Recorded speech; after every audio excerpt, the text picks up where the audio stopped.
So sa number 20 nga question is, determine the most common mode of payment for transactions and the total revenue generated from that mode. So first mag-selecta din atong kuha ng payment type.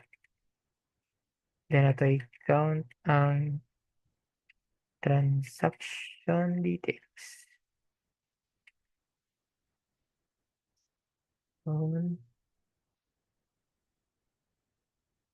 sales ID as transaction count. Then ato i-sum ang cost as total revenue yung table mode payment. Then ato siyang inner join sa table nga transaction details.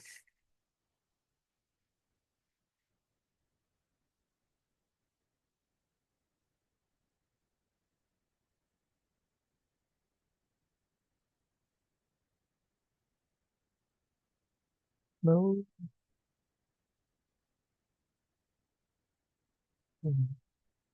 empty. And mode of payment that ID cost B that then inner join na sad nato siya sa adoption details.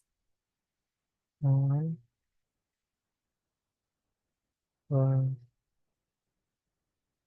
Nato siyang i-group by payment type. Then nato siyang i-order by transaction count descending.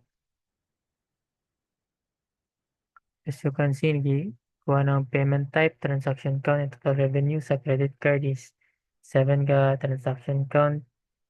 Yung total revenue is 7,000. Sa cash kay na 5 ka transaction count. Na siya total revenue nga 131,000. And sa debit card kay na 3 ka transaction count. And na siya 58,000.